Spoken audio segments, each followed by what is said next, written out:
Hello बच्चों, इस video में हम समीकरण के प्रश्नों को सरल करेंगे। अगर आप वीडियो को पूरी अच्छी तरह से देखते हैं तो ऐसे प्रश्न आप कभी भी गलत नहीं करेंगे। ठीक है, तो आइए देखा जाए। पहला प्रश्न यहाँ क्या है, 2x/3 + 1, यानी कि समीकरण वाले प्रश्न हैं। हमें x का मान ज्ञात करना है। ठीक है, तो क्या किया जाएगा, यहाँ पर 2x/3 + 1 है और ये इधर बराबर में 7x/15 + 3 है। सबसे पहले हम यहाँ पे एलसीएम लेंगे, यानी कि ये देखिए अंश हर है प्लस अंश और इसके नीचे कुछ नहीं, अभी हर एक होगा, तो हमें एलसीएम लेना होगा यहाँ पर। ठीक, एलसीएम क्या है इन दोनों का, 3। यहाँ हो गया एलसीएम 3। 3 और 3 जब ये हर नीचे वाले जब समान होंगे तो ऊपर की संख्या उसी तरह उतार देते हैं। प्लस है तो प्लस, इसके नीचे कुछ भी नहीं, यानी कि इसके हर में क्या है, 1। यह 1 है, ये 3 है, भाग देंगे 1 के टेबल में 3 कितने बार में, 3 बार में आता है। 3 गुणा ऊपर कर देंगे, 3 कम 3 बराबर। यहाँ देखिए, यहाँ पे जो एलसीएम होगा वो हो जाएगा 15। ठीक, 15 से 15 सेम ये हर और ये हर दोनों 15 है, तो ऊपर की संख्या उतर जाएगी। प्लस नीचे देखिए 1 है, जब नीचे 1 होता है यानी कि संख्या का हर 1 हो और नीचे एलसीएम लेकर सॉल्व करेंगे तो इस संख्या का ऊपर डायरेक्ट गुणा हो जाएगा। 15 दूना 30 तिहाई 45। ठीक है, अब यहाँ देखिए कैसे होगा, तो यहाँ जो है ये हर और इधर ये हर, ये बीच में क्या है, ध्यान दीजिएगा, बराबर बीच में है बराबर। इन सभी अंकों का हर 3, अब कोई अलग से अंक नहीं बचा है। ठीक है, इन सभी अंकों का हर 3 और इधर इन सभी अंकों का हर 15, अलग से कोई अंक नहीं है। तो क्या कर सकते हैं, इस हर को और इस हर को हम दोनों को कटा सकते हैं, कटेगा तो 3 से ये 1 बार में और 3 से ये 5 बार में कट गया। अब क्या करेंगे, अब कुछ सॉल्व नहीं होगा, तो अब यहाँ से इस नीचे वाले हर का इधर अंश में गुणा और इस हर का इधर अंश में गुणा कर देंगे।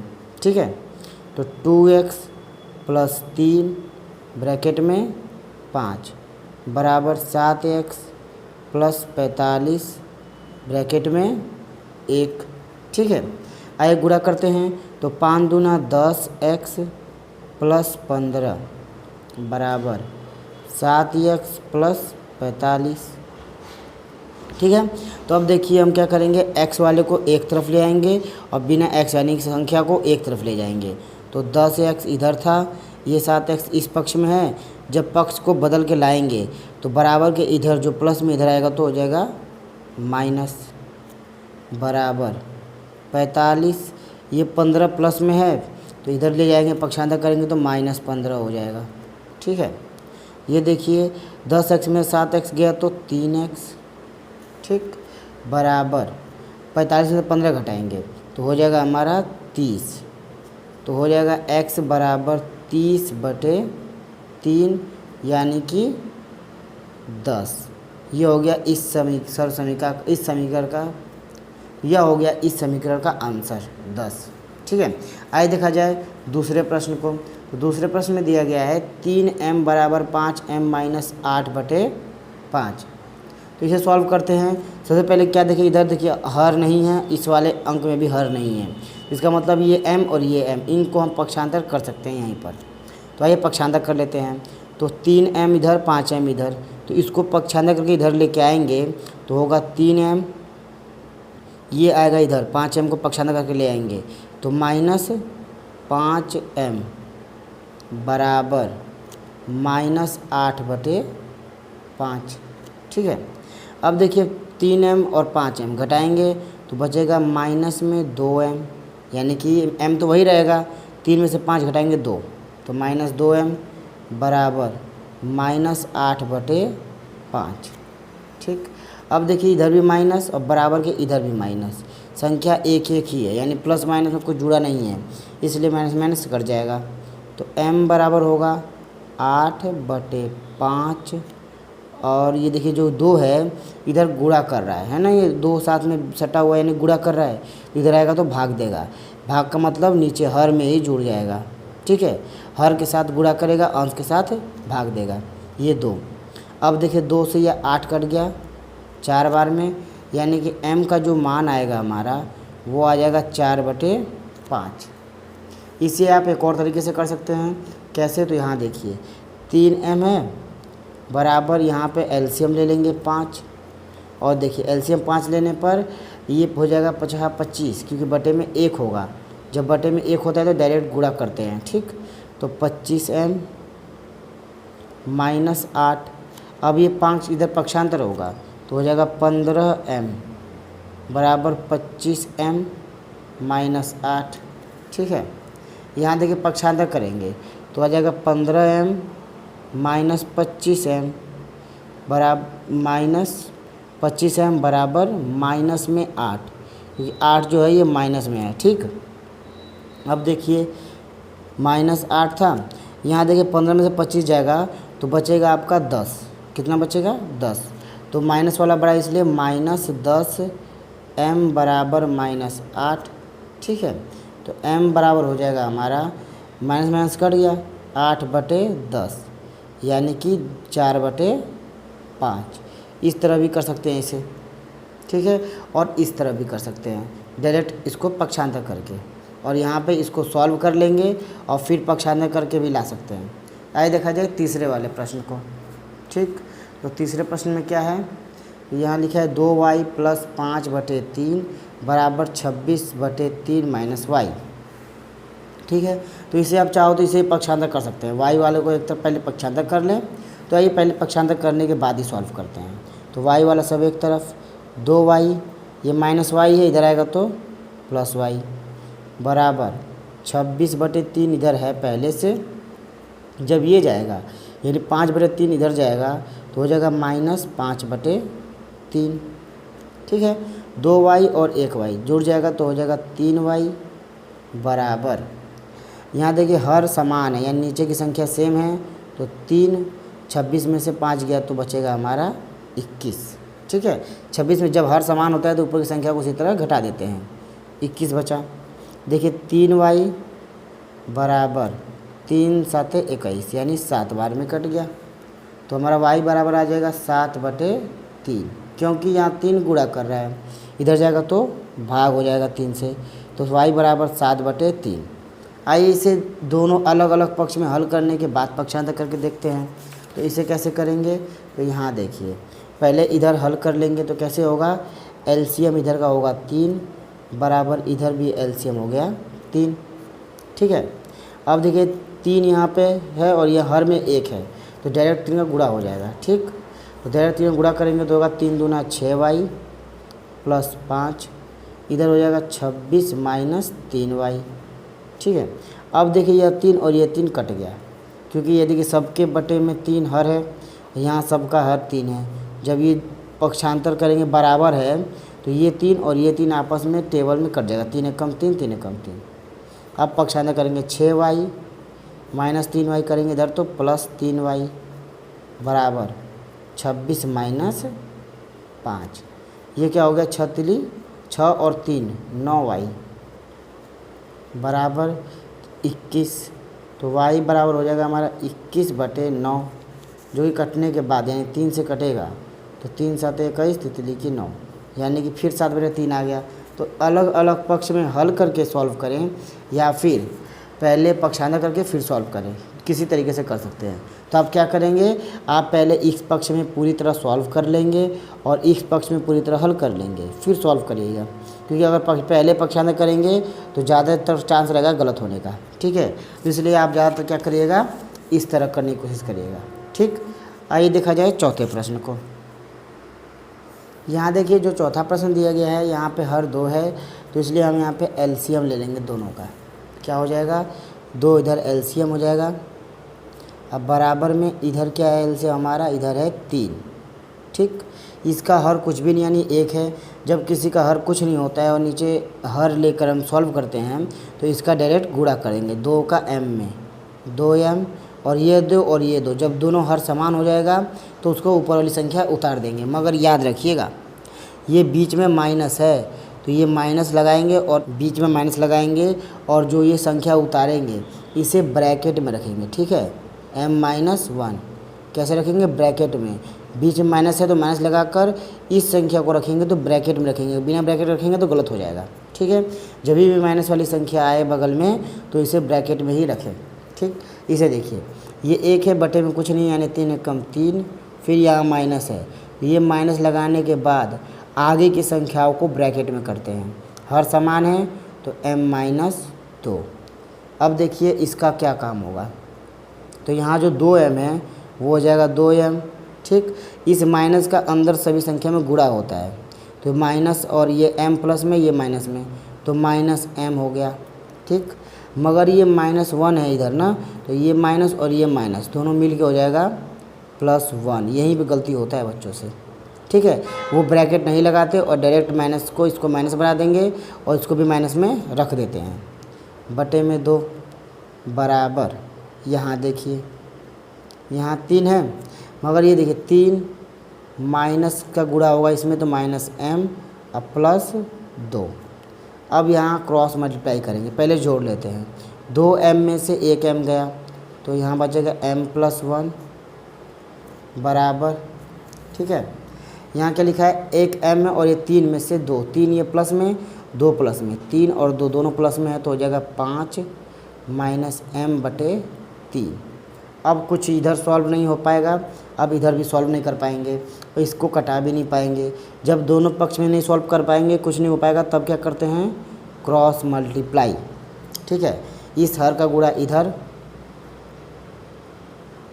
और इस हर का गुणा इधर, बराबर के इधर। अब देखिए हो जाएगा आपका 3m + 3 बराबर 10 - 2m। पक्षांतर कर देंगे तो 3m। ठीक है, यहाँ क्या कहेगा, पक्षांतर, तो हो जाएगा 3m - 2m आएगा +2m बराबर 10 - 3।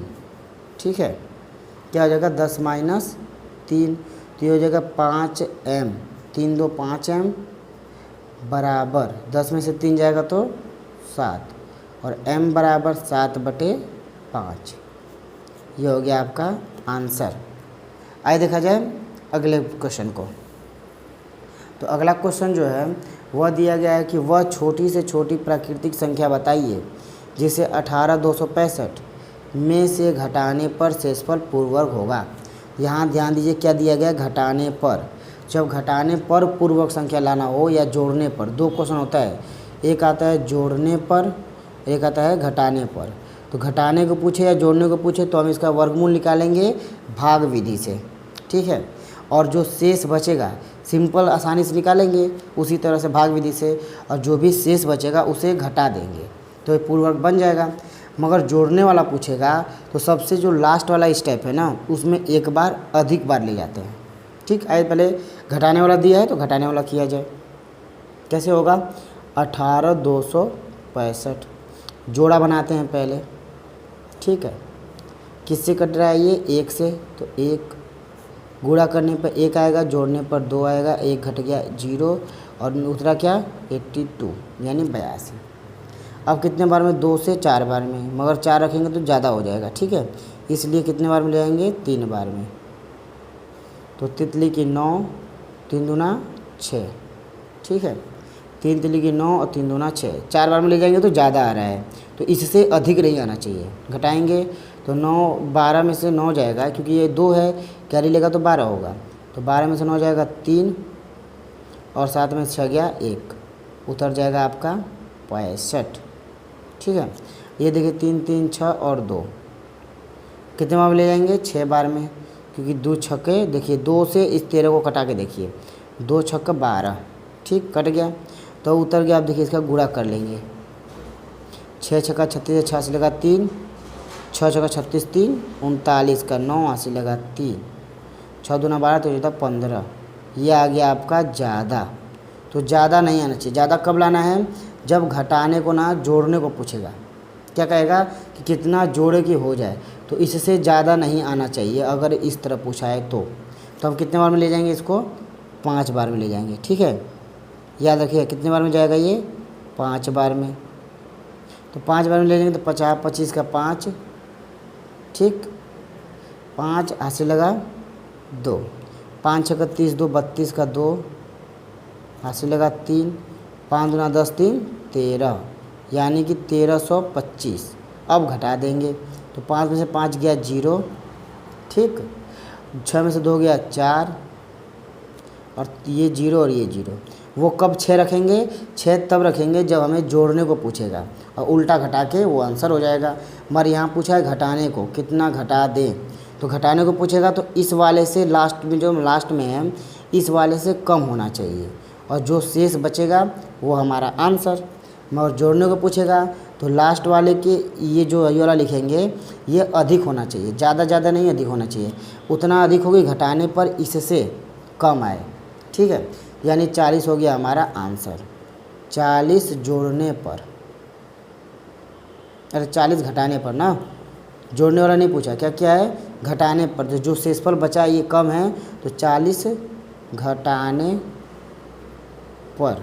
अगर हम इसमें से 40 घटा दिए होते तो 1325 रहता, जो कट जाता। 40 घटाने पर संख्या पूर्ण वर्ग बन जाएगी, ठीक है। आइए देखा जाए अगले प्रश्न को। देखते हैं अगले प्रश्न में दिया गया है कि 6 अंक की सबसे छोटी पूर्ण वर्ग संख्या बताइए। तो सबसे पहले क्या करेंगे, 6 अंक की सबसे छोटी संख्या लिखेंगे जो होती है 1 2 3 4 5 0 1 10 100 1000 10 लाख, यानी 1 लाख। 6 अंक की सबसे छोटी संख्या हो गई। इसे हमें पूर्ण वर्ग बनाना है। तो यहाँ ध्यान देंगे कि अगर 6 अंक की छोटी संख्या है, पूर्ण वर्ग बनाना है तो कुछ जोड़ेंगे या कुछ घटाएंगे तभी बनेगा।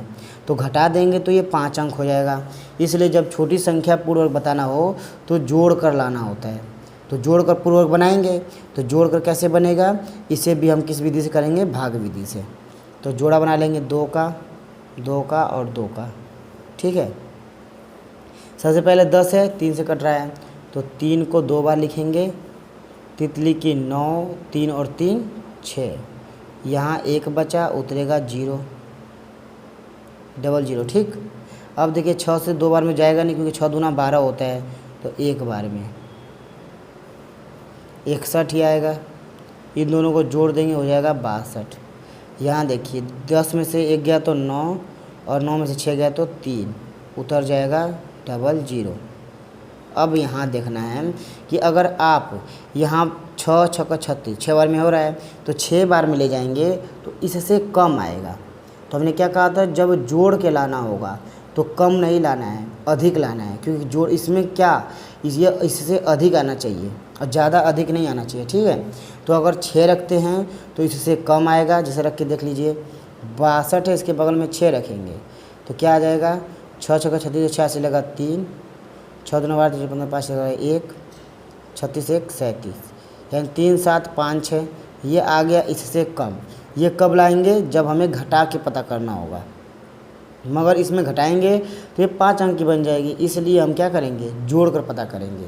तो जोड़ने के लिए यहाँ क्या रखेंगे, 7, ठीक। क्या रखा जाएगा, 7 रखा जाएगा। 6 से कम आ रहा है तो 7 से अधिक आ जाएगा। तो 7 7 49 का 9 हासिलेगा 4, 7 दूना 14 4 18 का 8 हासिलेगा 1, 7 6 42 1 43 आ गया ज़्यादा। अब यह कितना ज़्यादा है, ये जो है इससे कितना ज़्यादा है, तो उल्टा रख के घटा देंगे। 3 9 00 घटा दें तो ये हो गया 9, ये हो गया 8 9 10 11 12 13 यानी 4 0, तो 489 यानी 489 ये आया। अब इसको इससे मिला लें, इससे बड़ा तो नहीं है तो इससे छोटा है, तो यानी कि ये आपका सही है। ये बड़ा होना चाहिए, जोड़ कर बताना होगा। तो जब भी जोड़ के पूरक बनाना हो तो ये वाला जो नंबर है एकदम लास्ट में, इस बीच में नहीं, एकदम लास्ट में इसको बड़ा करना है, ठीक। और घटाने पे जो आए वह इससे छोटा ही आए, ठीक है। यानी 489 आ गया, ठीक। इसको इसमें जोड़ देंगे तो यह पूर्वक बन जाएगी। तो हम लिख सकते हैं 6 अंक की पूर्वक संख्या इतना प्लस 489, जो कि हो जाएगा, ये है हमारी 6 अंक की पूर्ववर्ग संख्या। आइए देखते हैं अगले प्रश्न को। तो अगला प्रश्न जो 7वां प्रश्न है उसमें लिखा है 5 + 3y का होल क्यूब, यानी इसे होल क्यूब के रूप में विस्तारित करना है। कैसे होगा, तो पहले इस होल क्यूब का फॉर्मूला लिख लेते हैं। तो a + b का जो होल क्यूब होता है वो होता है a³ + b³ + 3ab ब्रैकेट में a + b, इसी के रूप में से विस्तार करना है। तो हो जाएगा हमारा 5 का क्यूब, क्योंकि ये है a, प्लस b का क्यूब प्लस 3 इंटू ए इंटू बी, ठीक है, ब्रैकेट में a प्लस b। इसे सॉल्व कर देते हैं तो हो जाएगा 5 का क्यूब 125 प्लस 3 का 27y प्लस 5 3 15 3 45, ठीक है, 5 29 5 3 15 15 29 3 45, यानी 45y ब्रैकेट में 5 प्लस 3y हो गया सॉल्व, ठीक है। अब क्या करेंगे, अगले प्रश्न को देखते हैं। तो अगला जो प्रश्न है वो भी क्यूब के रूप में विस्तार करना है। तो इसे कैसे करेंगे, इसी तरह से। तो ये है हमारा a यानी x प्लस वाई का होल क्यूब प्लस b है 2a का cube, a cube plus b cube plus 3 into A और इंटू b, ब्रैकेट में a प्लस b, ये हो गया, ठीक। इसका क्यूब करेंगे तो x क्यूब y क्यूब, ठीक है, दोनों का अलग अलग क्यूब प्लस 2 दूनी 4 दूनी 8 a क्यूब प्लस 3 और इसका गुणा 3 दूना 6 और ए बी सी डी गुणा नहीं होता, सबको सटा देंगे x y और a। देखिए यहाँ से यहाँ तक जितने अंक है उसका गुणा कर लिए, 3 दूना 6 और ए बी सी डी को रख देंगे x y फिर a, एक जैसा होता तो उसके ऊपर पावर लगा देते, ब्रैकेट में x y प्लस 2a। चाहे तो इसका गुणा इसमें भी कर सकते हैं, आइए करना देखते हैं। तो ये हो गया x cube y cube plus 8a cube plus, देखिए गुणा करते हैं, कैसे गुणा होगा, इस एक पद का इन दोनों में करेंगे। तो इसका पहले इसमें फिर इसमें, देखिए अंक देखिए ABCD इसमें नहीं है 1 2, ये 6 है तो 6 एकम 6, x y ये x ये x स्क्वायर y स्क्वायर, इसमें a नहीं है इसलिए a उसी तरह उतार देंगे, प्लस है तो प्लस, इसका गुणा फिर इसमें, देखिए 2 यहाँ 6 यहाँ 2 है तो 6 दूना 12, x नहीं है तो x यहाँ रख देंगे, y यहाँ पे है मगर यहाँ नहीं है तो y उसी तरह आएगा, इधर a है इधर भी a है तो a स्क्वायर, ये हो गया आपका। इस प्रकार गुणा किया जाता है। तो बीजगणित में हम इसी प्रकार से गुणा करते हैं। आइए देखा जाए अगले प्रश्न को। तो जो अगला प्रश्न है वो दिया गया है कि यदि a प्लस बी बराबर 3 तथा ए बी बराबर 2 तो a cube plus B cube का मान बताइए, ठीक है। यहाँ हमें a प्लस बी का मान दिया है, a क्यूब और b क्यूब का मान बताना है। तो a cube plus B cube कहाँ आता है, और ये भी प्लस में ये भी प्लस में, जब सब प्लस में हो और क्यूब वाला पूछे तो हमें क्यूब का फॉर्मूला रखना है, वो भी प्लस वाला। यहाँ लिख देंगे a प्लस बी का होल क्यूब बराबर a cube plus B cube plus 3ab bracket में a प्लस बी, ठीक है। अब क्या करना है, हमें यहाँ पे मान बताना है a प्लस बी का। अब क्या करना है, हमें यहाँ पे मान बताना है a cube plus B cube का, यानी इसका हमें वैल्यू बताना है और इसका वैल्यू पता है, रख देंगे। तो a प्लस बी के जगह पर 3 रखेंगे बराबर, इसका मान है a cube plus B cube का मान बताना है, रख देंगे इसी तरह। यहाँ देखिए ए बी का मान 2 दिया है तो 3 और ए बी की जगह पे 2 से गुणा, ब्रैकेट में a प्लस बी यानी कि 3, सबका गुणा कर लेते हैं। 3 3 9 27 बराबर a cube plus B cube, ये देखिए प्लस में है तो प्लस, 3 दूना 6 3 18, 3 3 9 दूना 18, ठीक है। अब ये प्लस में 18 है, इधर जाएगा तो माइनस हो जाएगा, यानी a cube plus B cube बराबर 27, 18 इधर ले गए हैं तो माइनस 18। देखिए a क्यूब और b क्यूब का साथ 18 छोड़ के आया है, इसलिए चिन्ह किसका बदलेगा, 18 का। तो 27 में से 18 जाएगा तो कितना बचेगा, 9 बचेगा, यानी a cube plus B cube का मान जो आ गया वो आ गया 9।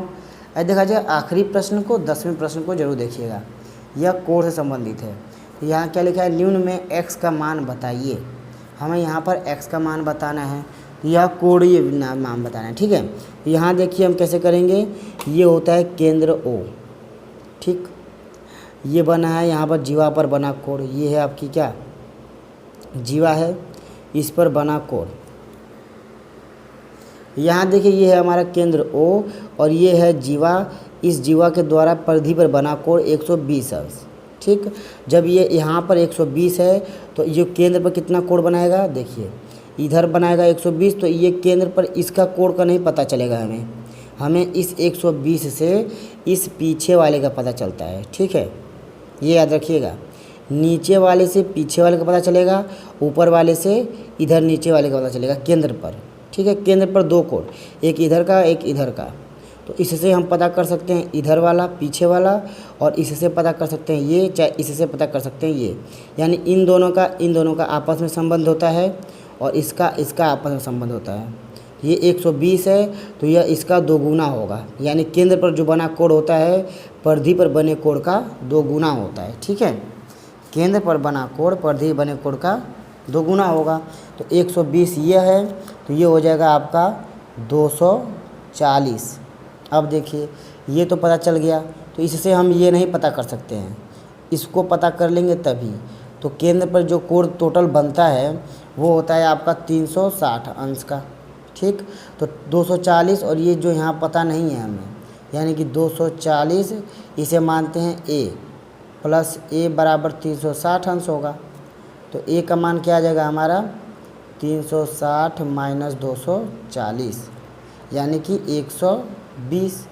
ये जो कोण A है यानी जो यहाँ पे 240 है तो ये हो जाएगा हमारा 120 अंश। ठीक, 120 अंश ये है, इससे हमने इसको पता किया, इसका 2 गुना होता है ये 240, और इससे हमने ये, क्योंकि एक जो केंद्र पर बना कोण होता है टोटल 360 जिसमें से 240 दे दिया, बचा जितना है वो बचा हुआ बन गया यानी 120। अब क्या होगा, ये 120 है ये इस x का 2 गुना होता है, यानी इसका 2 गुना 120 है। इसका मतलब 120 जो है वो x का 2 गुना है 2x, यानी इसका 2 गुना ही होगा ना। परिधि पर बने कोण का 2 गुना होता है केंद्र पर बना कोण, यानी इसका 2 गुना है ये केंद्र वाला कोण। तो हो गया आपका x बराबर 120/2। ठीक है, यानी कि हो जाएगा हमारा 60 अंश। तो x का मान क्या आ गया आपका 60 अंश। इस तरह आप सॉल्व कर सकते हैं। आइए देखा जाए, इसी के 10वें का पहला था ये, और ये है आपका दूसरा, इसमें x का मान बताना है। तो यहाँ देख सकते हैं कि ये जो 150 अंश है यानी 150 अंश है, ये और ये वाला कोण यहाँ का, इसे हम एकांतर कोण कहते हैं। ठीक, एकांतर कोण के जो योग होता है वो होता है 180 डिग्री। हमारा कोण A यानी कि 150 प्लस A बराबर 180, किस कोण के नियम से, हमारा 180। तो A का मान आ जाएगा 30 अंश। ठीक, 180 में से 150 घटाएंगे तो आएगा 30 अंश। अब देखिए ये जो 30 अंश है ये हो गया 30 अंश, और इधर x का मान बताना है। तो ये देखिए एक ही पॉइंट्स यानी एक ही क्रॉस किए गए लाइन के इधर उधर के कोण है, इसे हम कहते हैं शीर्षाभिमुख कोण। तो x बराबर 30 डिग्री किस नियम से, शीर्षाभिमुख कोण से।